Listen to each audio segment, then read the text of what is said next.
তোমার জবানটাকে আল্লাহ তাআলা পাক ও পবিত্র রাখছেন। কারণ দুনিয়ার জমিনে তুমি তোমার এই জবানের মাধ্যমে আল্লাহ তাআলার কালাম তেলাওয়াত করবা, আল্লাহ তাআলার নামের প্রশংসা বাক্য পাঠ করবা, আল্লাহ তাআলার হামদ সানা পাঠ করবা। আল্লাহ তাআলা যে নাম পবিত্র, আল্লাহ তাআলার এই পবিত্র নামের জিকির তুমি তোমার এই পবিত্র জবান দিয়ে করবা। তাই আল্লাহ তাআলা তোমার এই জবানটাকে তোমার মায়ের গর্ভের ভিতরেও আল্লাহ তাআলা নাপাক করে নাই। আমার বন্ধুরা, আজকে দেখা যায় আমরা আমাদের এই জবান দিয়ে আমার আল্লাহর প্রশংসা না করে, আল্লাহ তাআলার হামদ প্রশংসা বাক্য পাঠ না করে, আল্লাহ তাআলার কালাম তেলাওয়াত না করি, আজকে দেখা যায় মানুষ যখন তার এই জবান দিয়ে মাকে মা বলে ডাক দেয়, মায়ের কলিজাটা বড় ঠান্ডা হয়ে যায়। মানুষ যখন তার জবান দিয়ে আব্বাকে আব্বা বলে ডাক দেয়, আব্বার কলিজাটা ঠান্ডা হয়ে যায়। মানুষ যখন তার এই জবান দিয়ে নেতাকে নেতা বলে ডাক দেয়, নেতার কলিজা ঠান্ডা হয়ে যায়। দুনিয়ার জমিনে তুমি তোমার এই জবান দিয়া কত মানুষকে সন্তুষ্ট করলা, কত মানুষকে ডেকে ডেকে খুশি করলা, কিন্তু ও গোলাম, জীবনে কোনোদিন আমার আল্লাহকে আল্লাহ বলে ডাক দেও নাই। আবার আল্লাহ তাআলা তোমার দিকে তাকায় আছে। আল্লাহ বলেন, এই গোলাম, আমি তোমার মায়ের গর্ভের ভিতরে তোমার জবানকে আমি আল্লাহ নাপাক করি নাই। কারণ তুমি তোমার এই জবান দিয়ে আমার প্রশংসা করবা, আমার কালাম তেলাওয়াত করবা। এজন্য আমি আল্লাহ তোমার মায়ের গর্ভের ভিতরে তোমার জবানকে নাপাক বানাই নাই। কিন্তু আজকে তুমি তোমার এই জবানের মাধ্যমে দুনিয়ার কত মানুষকে খুশি করলা, একদিন একবারও তুমি আমি আল্লাহকে আল্লাহ বলে ডাক দেও নাই। দুনিয়ার মানুষেরা, এজন্য জবানের মাধ্যমে আমি আল্লাহকে আল্লাহ বলে ডাক দিতে হবে। আল্লাহ তাআলার কালাম কোরআনে কারীম তেলাওয়াত করতে হবে। দুনিয়ার মানুষকে ডাকলে যেমন দুনিয়ার মানুষ খুশি হয়, আল্লাহকে ডাকলে ঠিক তদ্রূপ আমার আল্লাহ বড় খুশি হয়ে যায়। এজন্য এই জবানের মাধ্যমে আল্লাহকে আল্লাহ বলে ডাক দিতে হবে, তাহলে আমার আল্লাহ আমার উপর খুশি হয়ে যাবে। নবী আলাইহিস সালাতু ওয়াস সালাম বলেন, ইন্নাল্লাহা ফাদ্দালানি আলাল আমবিয়া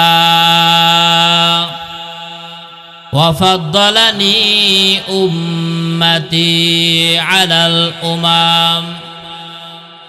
আল্লাহ নবী, বিশ্ব নবী মুহাম্মাদুর রাসূলুল্লাহ সাল্লাল্লাহু আলাইহি ওয়াসাল্লাম বলেন, আল্লাহ তাআলা বাবা আদম আলাইহিস সালাতু ওয়াস সালাম থেকে নিয়ে পয়গম্বর ঈসা আলাইহিস সালাতু ওয়াস সালাম পর্যন্ত যত নবী আল্লাহ তাআলা দুনিয়ার জমিনে প্রেরণ করেছেন, আল্লাহর হাবিব বলেন, আল্লাহ তাআলা সমস্ত নবীদের ভিতরে আমাকে শ্রেষ্ঠত্ব দান করেছেন।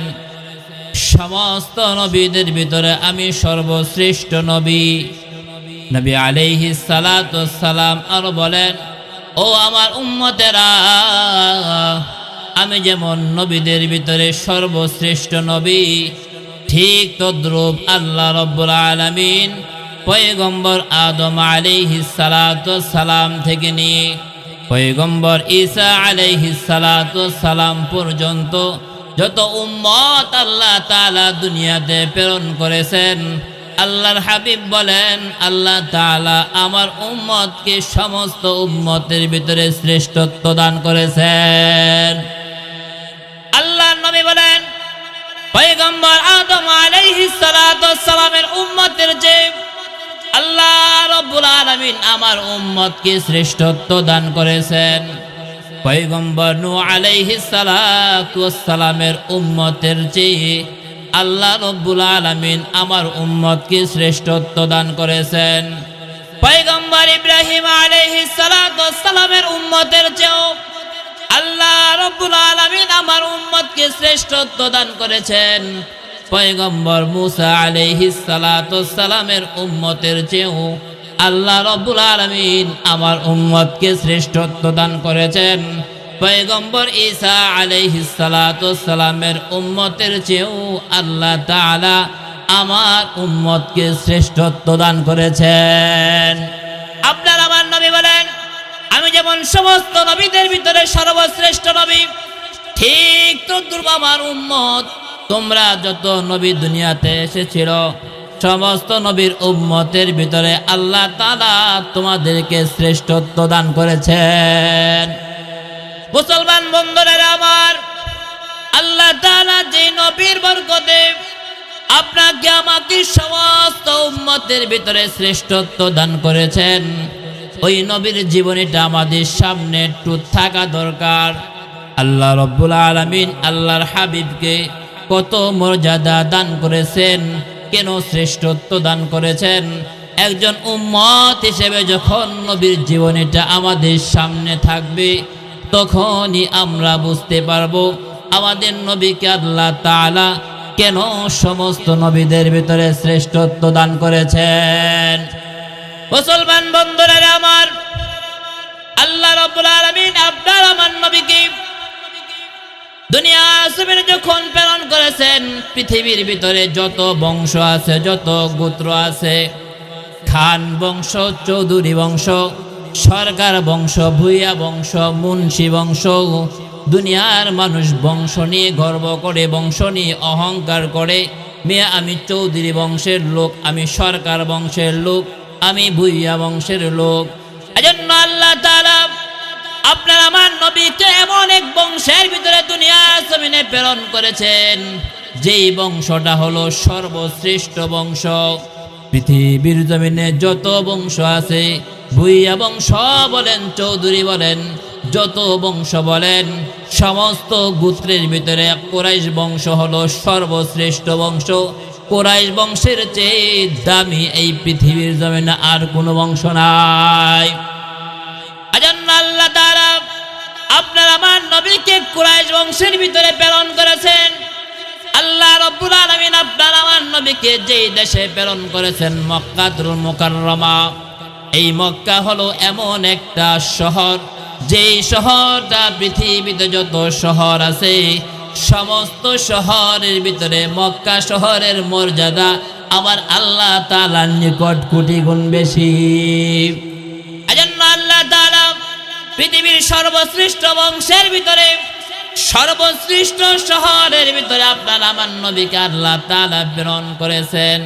নবী আলাইহিস সালাতু সালামের পিতা আব্দুল্লাহ, আল্লাহ রব্বুল আলামিন আব্দুল্লাহর ঘরে আপনার আমার পয়গম্বরকে দুনিয়ার জমিনে প্রেরণ করেছেন। আব্দুল মুত্তালিবের যত সন্তান ছিল সমস্ত সন্তানদের ভিতরে আব্দুল্লাহ ছিল সবচেয়ে নম্র ভদ্র। আল্লাহ রাব্বুল আলামিন আব্দুল্লাহর ঘরে আপনার আমার হাবিবকে প্রেরণ করেছেন। মুসলমান বন্ধুরা আমার, আপনার আমার নবী মুহাম্মদুর রাসূলুল্লাহ সাল্লাল্লাহু আলাইহি ওয়াসাল্লাম যখন মায়ের গর্ভে আসেন, আল্লাহর নবীর মা আমেনা বলেন, আল্লাহ তাআলা আপনার আমার হাবিবকে দুনিয়ার জমিনে রহমত বানাইয়া প্রেরণ করেছেন। আল্লাহ রব্বুল আলামিন তাই বলেন, আল্লাহ তাআলা বলেন, ওয়ামা আরসালনাকা ইল্লা রাহমাতাল লিল আলামিন।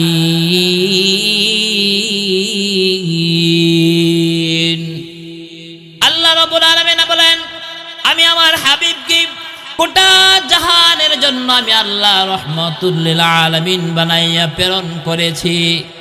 আল্লাহর নবীর মা আমেনা বলেন, যেদিন থেকে আমার সন্তান মুহাম্মদ আমার গর্ভে আসছে হে দুনিয়ার মানুষ, ওই দিন থেকে আমি অনেক রহমত লক্ষ্য করেছি। আল্লাহর নবীর মা আমেনা বলেন, একটা মানুষের গর্ভে যখন সন্তান আসে ওই মানুষটা অনেক কষ্ট করে, ঠিক মতো খানা পিনা করতে পারে না, ঠিক মতো ঘুমাইতে পারে না, ঠিক মতো দুনিয়ার কোনো কাজকর্ম করতে পারে না। আল্লাহর নবীর মা আমেনা বলেন, হে দুনিয়ার মানুষেরা, আপনার আমার নবী যখন তার মায়ের গর্ভে যখন আসতেন আমেনা বলেন আমার যারা পরিমাণ কোনো কষ্ট হয় নাই। মুসলমান ভাইরা আমার, আল্লাহ নবীর মা আমেনা বলেন, হে দুনিয়ার মানুষেরা, যেদিন থেকে আমার সন্তান মুহাম্মদ আমার গর্ভে আসছে, যদি কোনো প্রয়োজনে আমাকে বাড়ির বাহিরে যাওয়া লাগতো, মরুভূমির মাঠ যখন আমি অতিক্রম করতাম, সমস্ত মানুষ রোদ্রে পুড়ে ছারখার হয়ে যেত। আল্লাহ নবীর মা আমেনা বলেন, আমি যখন রোদ্রে দিয়ে হাঁটতাম, আমি তাকায় দেখি রে আল্লাহ রব্বুল আলামিন সূর্যের আলোটা ডাইরেক্ট আমার শরীরে না ফেলাইয়া আল্লাহ রব্বুল আলামিন মেঘমালা দিয়া আল্লাহ রব্বুল আলামিন আমার জন্য ছায়ার ব্যবস্থা করেছেন। সুবহানাল্লাহি ওয়া বিহামদিহি। আল্লাহ নবীর মা আমেনা বলেন, শুধু তাই নয়, যেদিন থেকে আমার সন্তান মুহাম্মদ আমার গর্ভে আসছে, নবী আলাইহিস সালাতু ওয়াস সালামের মা আমেনা বলেন, ওই দিন থেকে আমি লক্ষ্য করেছি, আমি যখন রাস্তা দিয়ে হাঁটতাম, আমি যখন পাথরালি জমিন দিয়ে হেঁটে যাইতাম, আল্লাহ নবীর মা আমেনা বলেন, আমি যখন শক্ত মজবুত পাথরের উপর পা রাখতাম, সঙ্গে সঙ্গে আল্লাহ তাআলা আমার সন্তানের বরকতে এই শক্ত পাথরটাকে আমার জন্য তুলার মতো নরম করে দিতেন। আল্লাহ নবীর মা আমেনা বলেন, শুধু তাই নয়, আমার সন্তান মুহাম্মদ যেদিন থেকে আমার গর্ভে আসছে, ওই দিন থেকে আমি যখন কূপের ভিতরে পানি আনার জন্য যাইতাম, আল্লাহ নবীর মা আমেনা বলেন, আমি যখন কূপের কাছে পানি আনার জন্য যাইতাম, মানুষ কূপের থেকে রশি এবং বালতির মাধ্যমে পানি উঠায়, আমি যখন কূপের নিকট পানি আনার জন্য যাই, আল্লাহ রব্বুল আলামিন আমার সন্তানের বরকতে কূপের নিচে থাকা পানিগুলো আল্লাহ তাআলা আমার জন্য কূপের মুখের নিকট এনে দেন। আল্লাহ নবীর মা বলেন, পানি আনার জন্য আমাকে কোনো কষ্ট করতে হয় না, আমি কূপের নিকট গেলে আল্লাহ তাআলা অটোমেটিক কূপের নিচের পানিটাকে কূপের মুখে এনে দেয়, ওখান থেকে আমি পানি নিয়ে চলে আসি, আমাকে কোনো কষ্টই করতে হয় না। নবী আলাইহিস সালাতু ওয়াস সালামের সম্মানিতা আম্মা বলেন, এই দুনিয়ার মানুষ, যেদিন থেকে আমার সন্তান মুহাম্মদ আমার গর্ভে আসছে, ওই দিন থেকে আমার যারা পরিমাণ কোনো কষ্ট হয় নাই। মুসলমান ভাইরা আমার, আল্লাহ নবীর মা আমেনা বলেন, আমার সন্তান যখন ভূমিষ্ঠ হওয়ার সময় হয়ে গেছে, দুনিয়ার জমিনে সন্তান যখন মায়ের গর্ভ থেকে দুনিয়ার জমিনে আসে, এমন অনেক মা আছে রে, এই সন্তান জন্মের কষ্ট সহ্য করতে না পেরে দুনিয়ার মায়া মোহাব্বত ত্যাগ করে দুনিয়া থেকে বিদায় নিয়ে চলে যায়। আল্লাহ নবীর মা আমেনা বলেন, আমার সন্তান যখন দুনিয়ার জমিনে আসে রে, আমার যারা পরিমাণ কোনো কষ্ট হয় নাই, এমন ভাবে আমার সন্তান দুনিয়ার জমিনে ভূমিষ্ঠ হয়েছে। নবী আলাইহিস সালাতু ওয়াস সালামের সম্মানিত আম্মা বলেন, মানুষ সন্তান যখন ভূমিষ্ঠ হয়, সন্তান ভূমিষ্ঠ হওয়ার পরে সন্তানের নার কাটতে হয়। আল্লাহ রব্বুল আলামিন সন্তান যখন মায়ের গর্ভে আসে, আল্লাহ তাআলা সন্তানের খাবারের ব্যবস্থা করেন। মায়ের মাসিকটাকে আল্লাহ বন্ধ করে দিয়ে সন্তানের নাভির সঙ্গে আল্লাহ তাআলা মায়ের মাসিকের একটা ব্যবস্থা করে দিয়ে আল্লাহ তাআলা সন্তানের জন্য খাবারের ব্যবস্থা করেন। হ্যাঁ দুনিয়ার মুসলমান, একটু চিন্তা করে দেখো, আল্লাহ তাআলা মায়ের গর্ভের ভিতরে তোমার জন্য খাবারের ব্যবস্থা করেছেন, যেখানে দুনিয়ার সমস্ত ডাক্তার ফেল হয়ে যায়, দুনিয়ার সমস্ত বৈজ্ঞানিক যেখানে ফেল হয়ে যায়, দুনিয়ার সমস্ত জিনিস যেখানে ফেল হয়ে যায়, দুনিয়ার কোনো বৈজ্ঞানিক আজ পর্যন্ত মায়ের গর্ভে সন্তানের জন্য খাবারের ব্যবস্থা করতে পারে নাই। আল্লাহ তাআলা আপনার আমার মায়ের গর্ভের ভিতরে রেখে আল্লাহ তাআলা আপনার আমার জন্য খাবারের ব্যবস্থা করেছেন। আল্লাহ তাআলা মায়ের মাসিকটা বন্ধ করে দিয়ে আমার নবীর সঙ্গে অ্যাডজাস্ট করে আল্লাহ খাবারের ব্যবস্থা করেছেন। হ্যাঁ বন্ধু, একটু কি চিন্তা করে দেখেছো? আল্লাহ তাআলা ইচ্ছা করলে তোমার মায়ের এই মাসিকটাকে আল্লাহ তাআলা তোমার মুখের মাধ্যমে তোমার পেটে ঢুকাইতে পারতেন, কিন্তু আল্লাহ রব্বুল আলামিন তোমার এই জবানটাকে পবিত্র রাখছেন। ও গোলাম, একটু কি চিন্তা করো না? আল্লাহ তাআলা ইচ্ছা করলে তোমার মুখের মাধ্যমে খাবার পৌঁছাইতে পারতেন, কিন্তু আল্লাহ তাআলা মায়ের এই নাপাক বস্তুটাকে তোমার জবানে লাগাই নাই। তোমার জবানটাকে আল্লাহ তাআলা পাক ও পবিত্র রাখছেন, কারণ দুনিয়ার জমিনে তুমি তোমার এই জবানের মাধ্যমে আল্লাহ তাআলার কালাম তেলাওয়াত করবা, আল্লাহ তাআলার নামের প্রশংসা বাক্য পাঠ করবা, আল্লাহ তাআলার হামদ সানা পাঠ করবা। আল্লাহ তাআলা যে নাম পবিত্র, আল্লাহ তাআলার এই পবিত্র নামের জিকির তুমি তোমার এই পবিত্র জবান দিয়ে করবা। তাই আল্লাহ তাআলা তোমার এই জবানটাকে তোমার মায়ের গর্ভের ভিতরেও আল্লাহ তাআলা নাপাক করে নাই। আমার বন্ধুরা, আজকে দেখা যায় আমরা আমাদের এই জবান দিয়ে আমার আল্লাহর প্রশংসা না করে, আল্লাহ তাআলার হামদ প্রশংসা বাক্য পাঠ না করে, আল্লাহ তাআলার কালাম তেলাওয়াত না করি, আজকে দেখা যায় মানুষ যখন তার এই জবান দিয়ে মাকে মা বলে ডাক দেয়, মায়ের কলিজাটা বড় ঠান্ডা হয়ে যায়। মানুষ যখন তার জবান দিয়ে আব্বাকে আব্বা বলে ডাক দেয়, আব্বার কলিজাটা ঠান্ডা হয়ে যায়। মানুষ যখন তার এই জবান দিয়ে নেতাকে নেতা বলে ডাক দেয়, নেতার কলিজা ঠান্ডা হয়ে যায়। দুনিয়ার জমিনে তুমি তোমার এই জবান দিয়া কত মানুষকে সন্তুষ্ট করলা, কত মানুষকে ডেকে ডেকে খুশি করলা, কিন্তু ও গোলাম, জীবনে কোনোদিন আমার আল্লাহকে আল্লাহ বলে ডাক দেও নাই। আবার আল্লাহ তাআলা তোমার দিকে তাকায় আছে। আল্লাহ বলেন, এ গোলাম, আমি তোমার মায়ের গর্ভের ভিতরে তোমার জবানকে আমি আল্লাহ নাপাক করি নাই, কারণ তুমি তোমার এই জবান দিয়ে আমার প্রশংসা করবা, আমার কালাম তেলাওয়াত করবা। এজন্য আমি আল্লাহ তোমার মায়ের গর্ভের ভিতরে তোমার জবানকে নাপাক বানাই নাই। কিন্তু আজকে তুমি তোমার এই জবানের মাধ্যমে দুনিয়ার কত মানুষকে খুশি করলা, একদিন একবারও তুমি আমি আল্লাহকে আল্লাহ বলে ডাক দেও নাই।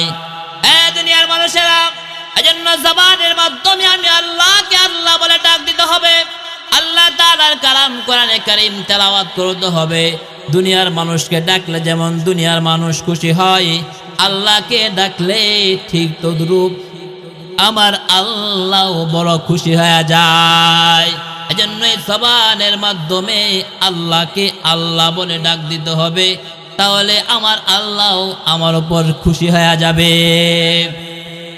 হ্যাঁ দুনিয়ার মানুষ, বলতেছিলাম আমার আমার নবী যখন দুনিয়ার জমিনে আগমন করেছেন, নবী আলাইহিস সালাতু ওয়াস সালামের আম্মা আমেনা বলেন, দুনিয়ার মানুষ জন্মগ্রহণ করার পরে তার নারটা কাটতে হয়, কিন্তু আমি লক্ষ্য করলাম আমার সন্তান মুহাম্মদ যখন দুনিয়ার জমিনে আসে রে, কে যেন তার নারটা কেটে দিয়েছে।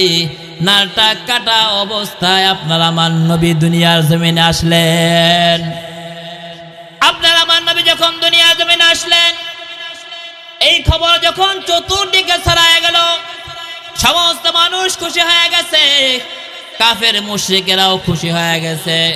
মানুষগুলো যেমন খুশি হয় ঠিক তদ্রূপ পশু পাখি দুনিয়ার সমস্ত চিজ আসবাব গুলো খুশি হয়ে গেছেন।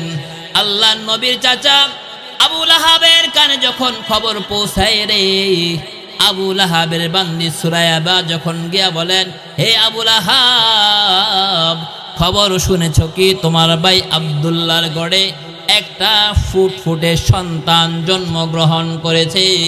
আবু লাহাব যখন আপনার আমার নবীর জন্মের সুসংবাদ পায় রে, সঙ্গে সঙ্গে আবু লাহাব শাহাদত আঙ্গুলি দিয়ে ইশারা করে তার অত্যন্ত মুহাব্বতের প্রিয় বান্দিটাকে আজাদ করে দিয়েছেন। সঙ্গে সঙ্গে ইশারা দিয়ে বলে, যা সুরাইবা, আজকে থেকে তুমি আজাদ। তুমি যেহেতু আমার ভাতিজার জন্মে সুসংবাদ আমাকে দিয়েছো, এজন্য আমি তোমাকে আজকে থেকে মুক্ত করে দিলাম। আপনার আমার নবীর জন্মে খুশি হয়েছিল। আল্লাহর নবী যখন ধীরে ধীরে বড় হলো, নবী আলাইহিস সালাতু ওয়াস সালাম যখন নবুয়ত প্রাপ্তি হলেন, দীর্ঘ সময় নবুয়ত প্রাপ্তির পরে আপনার আমার নবী গোপনে গোপনে মানুষকে দ্বীনের দাওয়াত দিতেন। দীর্ঘদিন পর্যন্ত গোপনে গোপনে মানুষকে দ্বীনের দাওয়াত দেওয়ার পরে এবার আল্লাহ তাআলা হুকুম করলেন, وأنذر عشيرتك الأقربين। এবার আল্লাহ তাআলা নির্দেশ করেন, হাবিব আমার, দীর্ঘদিন পর্যন্ত আপনি গোপনে গোপনে মানুষকে দ্বীনের দাওয়াত দিয়েছেন, আর গোপনে গোপনে দাওয়াত চলবে না। ওগো আমার হাবিব, আজকে থেকে আপনি মানুষের ময়দানে প্রকাশ্যে দ্বীনের দাওয়াত দেন। আপনার নিকটতম আত্মীয় স্বজন যারা আছে প্রত্যেককে আপনি এই দ্বীনের দাওয়াত দেন। আল্লাহর নবী আল্লাহ তাআলার পক্ষ থেকে এই নির্দেশ পাওয়ার সঙ্গে সঙ্গে আপনার আমার নবী জাবালে আবু কুবাইস নামক একটা পাহাড়, যেই পাহাড়টা মক্কার নিকটে অবস্থিত, এই জাবালে আবু কুবাইস নামক পাহাড়ে উঠে গেলেন। আপনার আমার নবী জাবালে আবু কুবাইস নামক পাহাড়ে উঠে মক্কার এক একটা গোত্রকে ধরে আপনার আমার নবী ডাকতে থাকলেন। আস্তে আস্তে মক্কার সমস্ত মানুষগুলো এই পাহাড়ের নিকট এসে একত্রিত হলো। এই জাবালে আবু কুবাইস হলো এমন একটা পাহাড়, যেই মানুষ যদি কোনো গুরুত্বপূর্ণ কোনো বিষয়ে এলানের প্রয়োজন হইতো, তাহলে এই জাবালে আবু কুবাইস নামক পাহাড়ে গিয়ে এলান করত।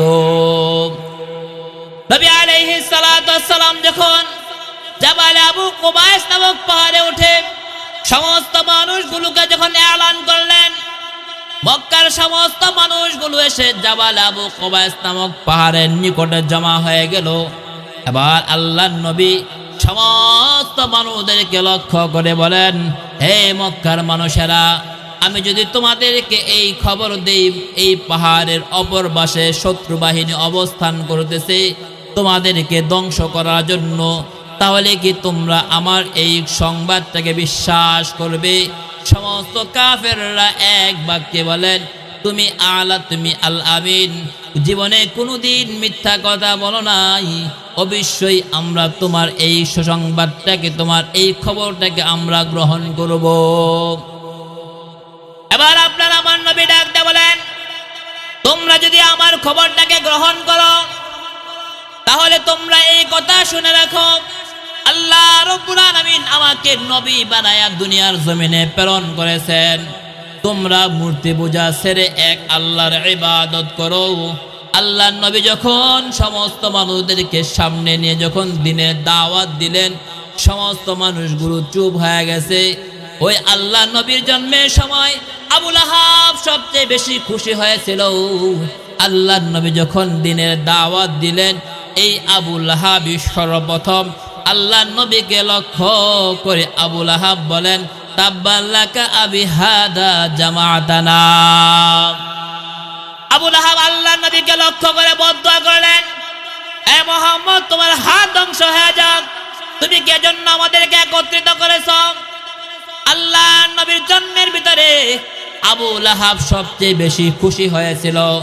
এই আবু লাহাব আল্লাহর নবীর জন্য বদদুয়া করলেন। দুনিয়ার সমস্ত মানুষ সহ্য করলেও আসমানের মালিক আল্লাহ কিন্তু সহ্য করতে পারেন নাই।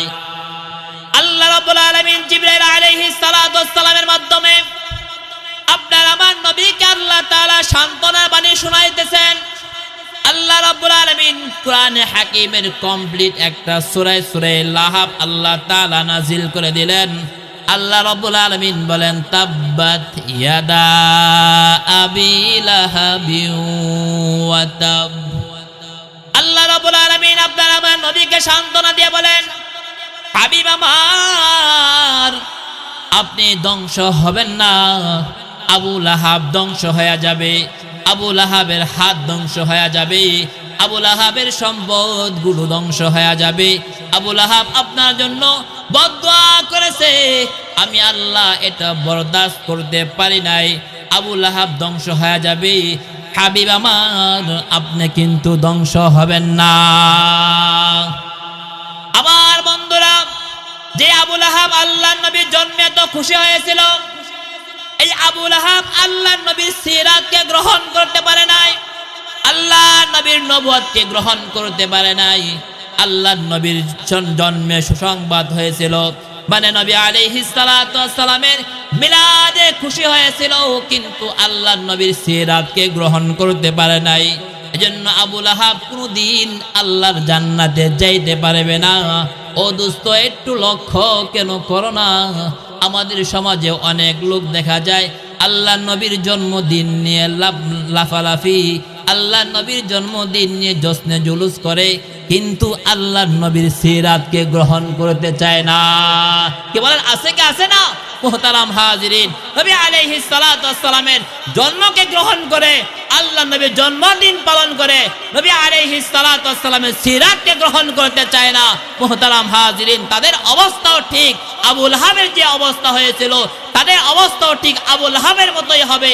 এজন্য মুহতারাম হাজিরিন, নবী আলাইহিস সালাতু ওয়াস সালামের আদর্শ গ্রহণ করে, আল্লাহ নবীর সিরাতকে গ্রহণ করে আমরা যখন আমাদের জীবনে বাস্তবায়ন করব, তখনই আমরা প্রকৃত মুমিন হতে পারবো।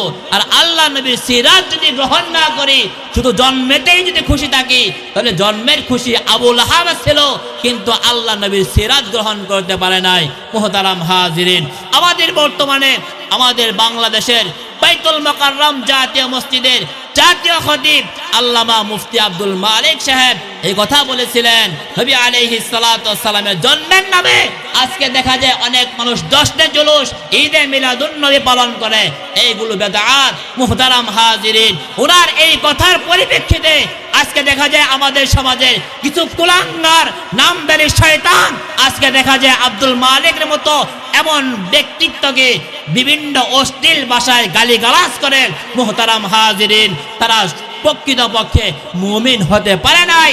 মুহতারাম হাজিরিন, একজন আলেমকে কখনো এরকম অশ্লীল ভাষায় গালিগালাজ করা যায় না। মুহতারাম হাজিরিন, এজন্য আমরা স্পষ্ট ভাষায় বলতে চাই, যারা জশ্নে জুলুসে ঈদে মিলাদুন নবী নামে রাস্তায় রাস্তায় মিছিল বাইর করে, মুহতারাম হাজিরিন, তারা বেদাত শিরকের ভিতরে লিপ্ত হয়ে গেছে। যতদিন পর্যন্ত তওবা না করবে, ততদিন পর্যন্ত প্রকৃত মুমিন হতে পারবে না। এজন্য মুহতারাম হাজিরিন, নবী আলাইহিস সালাতু ওয়াস সালামের জীবনীতে জন্মে যেমন খুশি হব, ঠিক তদ্রূপ আল্লাহ নবী আদর্শ গ্রহণ করে প্রকৃত মুমিন হতে হবে। নবী আলাইহিস সালাতু ওয়াস সালাম বলেন, যে ব্যক্তি দুনিয়ার সমস্ত কিছুর চেয়ে আমি নবীকে বেশি মহব্বত না করবে, ওই ব্যক্তি পরিপূর্ণ ঈমানদার হতে পারবে না। আল্লাহ নবী বলেন, লা ইউমিনু আহাদুকুম হাত্তা আকুনা আহাব্বা ইলাইহি মিন ওয়ালিদিহি ওয়া ওয়ালাদিহি ওয়ান নাসি আজমাইন।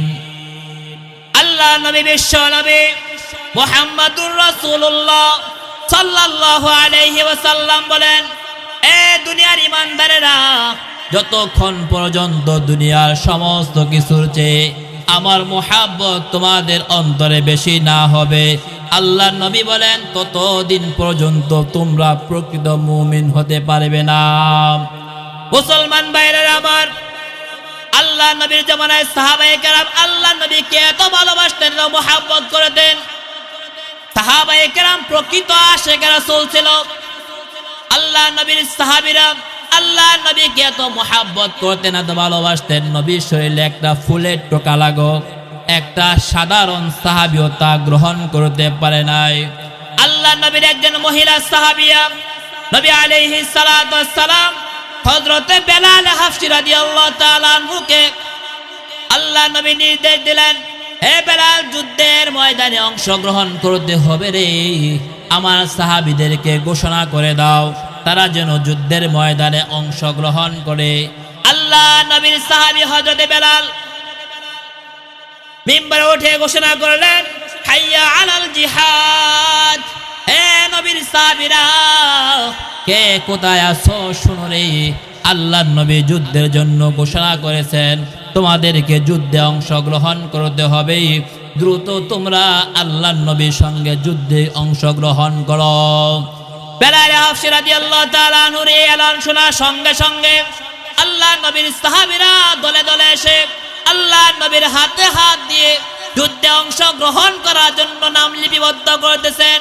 এমন সবাই আল্লাহর নবীর সাহাবীরা লক্ষ্য করলেন মসজিদের নববীর সামনে একটা মহিলা এসে দুধের বাচ্চা নিয়ে একটা মহিলা মসজিদের নববীর সামনে এসে উপস্থিত। আল্লাহর নবীর সাহাবীরা বলেন, হে মা, তুমি এখন মসজিদ নববীর দরজায় কেন আসছো? ওই মহিলা ডাক দিয়ে বলেন, আল্লাহর নবীর সঙ্গে সাক্ষাৎ করার জন্য আমি আসছি। সাহাবীরা বলেন, আল্লাহর নবী যুদ্ধের ময়দানে যাবেন। সাহাবীরা দলে দলে এসে নাম লেখাইতেছেন। এখন নবী তোমাদের সঙ্গে কথা বলার কোনো সুযোগ নাই, এখন চলে যাও, পড়ে এসো। এই মহিলা ডাক দিয়ে বলেন, না, আমাকে নবীর সঙ্গে সাক্ষাৎ করতেই হবে। আল্লাহ নবীর সাহাবীরা নবীর কাছে গিয়ে খবর পৌঁছাইলো, ওগো আল্লাহর নবী, মসজিদ নববীর দরজায় একটা মহিলা আসছে আপনার সঙ্গে সাক্ষাৎ করার জন্য। ওই মহিলাটা অনেকক্ষণ পর্যন্ত অপেক্ষায় আছে। এবার নবী ওই মহিলার সঙ্গে সাক্ষাৎ করার জন্য আসছেন। আয়েশা আল্লাহর নবী লক্ষ্য করলেন মহিলা একটা দুধের বাচ্চা নিয়ে নবীর সঙ্গে সাক্ষাৎ করার জন্য আসছেন। এবার আল্লাহর নবী মহিলাকে লক্ষ্য করে বলেন, তুমি কেন আমার সঙ্গে সাক্ষাৎ করার জন্য আসছো? এবার মহিলা ডাক দিয়ে বলেন, ইয়া রাসূলুল্লাহ, ইয়া হাবিবাল্লাহ, আপনি ঘোষণা করেছেন যুদ্ধের ময়দানে যেতে হবে। সাহাবীরা দলে দলে এসে আপনার সঙ্গে যুদ্ধের ময়দানে অংশগ্রহণ করার জন্য নাম লিপিবদ্ধ করতেছেন। ওগো আল্লাহর নবী, আমার বাড়িতে উপযুক্ত কোনো মানুষ নাই যে আপনার সঙ্গে যুদ্ধের ময়দানে পাঠাবো। ওই মহিলা ডাক দিয়ে বলেন, ইয়া রাসূলুল্লাহ, ইয়া হাবিবাল্লাহ, আজকে যদি দুনিয়ার জমিনে আমার পিতা জীবিত থাকতো, আমি আমার পিতাকে যুদ্ধের জন্য সাজাইয়া আপনার সঙ্গে যুদ্ধের ময়দানে পাঠাইতাম। কিন্তু ওগো আল্লাহর নবী, আমার পিতা ইতিপূর্বে একটা যুদ্ধের ময়দানে গিয়ে শাহাদত বরণ করেছে, বিদায় আমি যুদ্ধের ময়দানে আমার পিতাকে পাঠাইতে পারতেছি না। ওগো আল্লাহর নবী, আমার যদি স্বামী দুনিয়ার জমিনে জীবিত থাকতো, আমি আমার স্বামীকে আপনার সঙ্গে যুদ্ধের ময়দানে পাঠাইতাম। কিন্তু ইয়া রাসূলুল্লাহ, ইয়া হাবিবাল্লাহ, আমার স্বামী ইতিপূর্বে একটা যুদ্ধের ময়দানে আপনার সঙ্গে অংশগ্রহণ করে শাহাদত বরণ করেছেন, যার কারণে আমি আমার স্বামীকেও আপনার সঙ্গে যুদ্ধের ময়দানে পাঠাইতে পারতেছি না। ওগো আল্লাহর নবী, আমার যদি উপযুক্ত কোনো সন্তান থাকতো, আমি আমার সন্তানকে সাজাইয়া আপনার সঙ্গে যুদ্ধের ময়দানে পাঠাইতাম। ওগো আল্লাহর নবী, আমার সন্তানটাও যুদ্ধের ময়দানে গিয়ে শাহাদত বরণ করেছে। ইয়া রাসূলুল্লাহ, ইয়া হাবিবাল্লাহ, প্রত্যেক ঘর থেকে একজন দুইজন করে সাহাবী আপনার সঙ্গে যুদ্ধের ময়দানে যাইতেছে, কিন্তু ইয়া রাসূলুল্লাহ, আমার ঘরে উপযুক্ত কোনো মানুষ নাই আপনার সঙ্গে যুদ্ধের ময়দানে প্রেরণ করব। এজন্য আমার এই কোলের শিশুটা, দুধের বাচ্চাটা নিয়ে আসছি। ওগো আল্লাহর নবী, তাকে যুদ্ধের ময়দানে প্রেরণ করার জন্য। এবার আল্লাহর নবী বলেন, এই সাহাবিয়া, তুমি কি চিন্তা করেছো? কি বলতেছো? এই মহিলা বলেন, ইয়া রাসূলুল্লাহ, আমি চিন্তা করেই বলেছি। এবার মহিলা ডাক দিয়া বলেন, ওগো আল্লাহর নবী, আপনি আমার এই বাচ্চাটাকে যুদ্ধের ময়দানে নিয়ে যান।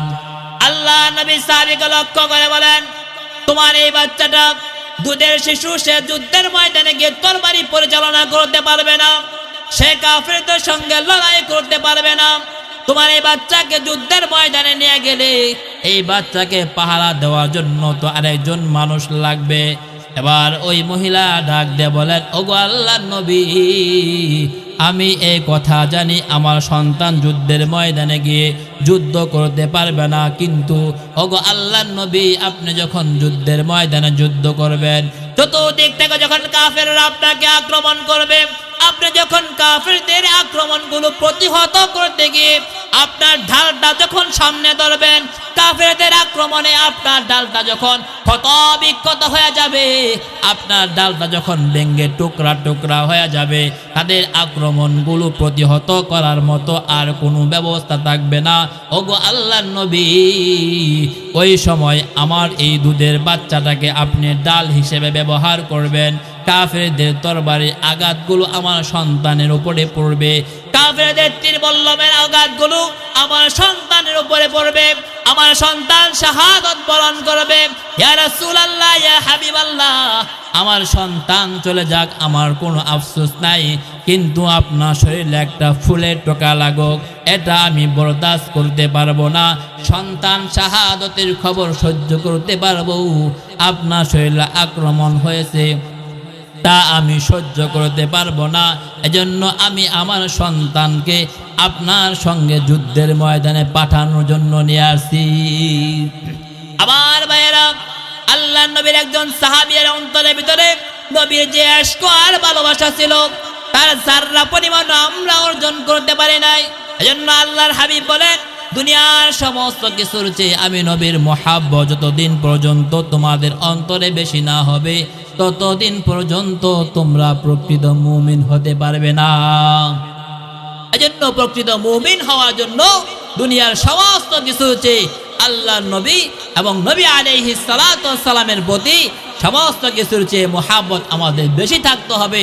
মুহতারাম হাজিরিন, নবী আলাইহিস সালাতু ওয়াস সালাম যখন এই দুনিয়ার মায়া মুহাব্বত ত্যাগ করে আল্লাহর নবী যখন চলে যাবেন, নবী আলাইহিস সালাতু ওয়াস সালামের ইন্তেকালের খবর যখন চতুর্দিকে ছড়ায় পড়লেন, শুধু মানুষ নয়, পশু পাখি পর্যন্ত আল্লাহর নবীর ইন্তেকালের ব্যথায় ব্যথিত হয়েছেন। মুহতারাম হাজিরিন, নবী আলাইহিস সালাতু ওয়াস সালাম যেই গাধার উপর সওয়ার হইতেন, আল্লাহ নবীর ইন্তেকালের খবর শোনার পরে এই গাধাটা খারাপিরা বন্ধ করে দিয়েছেন। নবী আলাইহিস সালাতু ওয়াস সালামের ব্যথা বিরহ সহ্য করতে না পারে সর্বশেষ কূপের উপর, কূপের ভিতরে ঝাঁপ দিয়ে আত্মহত্যা করছেন। মুহতারাম হাজিরিন, আল্লাহ নবী যখন দুনিয়া থেকে বিদায় নিয়ে চলে গেছেন, এই খবর যখন চতুর্দিকে ছড়ায় পড়লো, আল্লাহ নবীর একজন সাহাবী পাহাড়ের উপর উঠে যখন এলান করলো, হে নবীর সাহাবীরা, কে কোথায় আছো, খবর শোনো, আল্লাহ নবী দুনিয়া থেকে বিদায় নিয়ে চলে গেছেন। আমার বন্ধুরা, সাহাবী যখন এলান করলো, আল্লাহ নবীর একজন আশিক রাসূল সাহাবী আব্দুল্লাহ ইবনে সায়েদ ইবনে আব্দ রব্বিহি খেজুরের বাগানের ভিতরে কাজ করতেছিলেন। এই আব্দুল্লাহ ইবনে সায়েদ ইবনে আব্দ রব্বিহির কানে যখন এই এলান পৌঁছলো, নবী দুনিয়াতে নাই, নবী না ইন্তেকাল করেছেন, এই খবর শোনার সঙ্গে সঙ্গে আশিক রাসূল সাহাবী আব্দুল্লাহ ইবনে সায়েদ ইবনে আব্দ রব্বিহি খেজুরের বাগান থেকে আল্লাহর দরবারে হাত তুলে বলেন, ওগো মালিক, এতদিন পর্যন্ত যে চক্ষু দিয়ে তোমার হাবিবকে দেখলাম, তোমার হাবিব না দুনিয়া থেকে বিদায় নিয়ে চলে গেছেন, আমি আমার এই চক্ষু দিয়ে তোমার হাবিবকে দেখতে পারবো না। আল্লাহ, আমার এই চোখের চক্ষু আমি আর চাই না, তুমি আমার এই চোখের আলোকে ফিরে নিয়ে যাও, আমার এই চোখের আলোটাকে তুমি নিয়ে যাও। সঙ্গে সঙ্গে আল্লাহ তাআলা আশিক রাসূল আব্দুল্লাহ ইবনে সায়েদ ইবনে আব্দ রব্বিহি দোয়া কবুল করে আল্লাহ তাআলা তার চোখের আলোটাকে কেড়ে নিয়ে গেছেন। আমার বন্ধুরা, শুধু তাই নয়, আল্লাহ নবীর সাহাবী হযরত বেলাল হাফসী রাদিয়াল্লাহু তাআলা আনহু নবীর ইন্তেকালের বিরহ সহ্য করতে না পারে আল্লাহ নবীর সাহাবী হযরত বেলাল হাফসী রাদিয়াল্লাহু তাআলা আনহু গাঠরি গুছাইয়া মদিনা ছেড়ে চলে যাইতেছেন। আল্লাহ নবীর সাহাবীরা বলেন, হে বেলাল, নবী আমাদেরকে ছেড়ে চলে গেছেন, তুমিও আমাদেরকে ছেড়ে চলে যাইতেছো। বেলাল হাফসী রাদিয়াল্লাহু তাআলা আনহু বলেন, আমি থাকবো না ওই মদিনায়, যেই মদিনায় আমি আজান দিলে পরে আল্লাহ নবী ইমামতি করবে না, ওই মদিনায় আমি বেলাল আর থাকতে পারবো না। আল্লাহ নবীর সাহাবী হযরত বেলাল বলেন, আমি থাকবো না ওই মদিনায়, যেই মদিনায় আমি হাঁটলে পরে আমার পিছনে পিছনে আল্লাহ নবী হাঁটবে না। বেলাল হাফসী রাদিয়াল্লাহু তাআলা আনহু সব সময় আল্লাহ নবীর সামনে সামনে হাঁটতেন, কারণ ওনার চিন্তা হলো রাস্তায় যদি কোনো কষ্টদায়ক জিনিস থাকে, এটা যেন আমাকে কষ্ট দেয়, আমার নবীর শরীরে যেন কোনো আঘাত না লাগে, এই চিন্তা করে বেলাল হাফসী রাদিয়াল্লাহু তাআলা আনহু আল্লাহর নবীর সামনে সামনে হাঁটতেন। বেলাল হাফসি রাদিয়াল্লাহু তাআলা আনহু নবীর ইন্তেকালের বিরহ বেদনা সহ্য করতে না পেরে সর্বশেষ মদিনা ছেড়ে চলে গেছেন। ও দোস্ত, আপনারা আমাকে আল্লাহ তাআলা ওই নবীর উম্মত বানায়া দুনিয়াতে পাঠাইছেন। এজন্য নবী আলাইহিস সালাতু ওয়াস সালামের আদর্শকে গ্রহণ করে আল্লাহর নবীর আদর্শে আদর্শবান যখন হতে পারবো, তখনই আমরা প্রকৃত মুমিন হতে পারবো। এজন্য আল্লাহ তাআলার নিকট সব সময় দোয়া করতে হবে, আল্লাহ যেন আল্লাহর নবীর আদর্শে আদর্শবান হওয়ার তৌফিক দান করেন। আল্লাহ তাআলা আমাদের সবাইকে নবী আলাইহিস সালাতু ওয়াস সালামের আদর্শ গ্রহণ করে প্রকৃত ঈমানদার হওয়ার তৌফিক আল্লাহ তাআলা আমাদের প্রত্যেককে দান করুন। ওয়া আখিরু দাওয়ানা আনিল হামদুলিল্লাহি রাব্বিল আলামিন। আসসালামু আলাইকুম ওয়া রাহমাতুল্লাহি ওয়া বারাকাতুহু।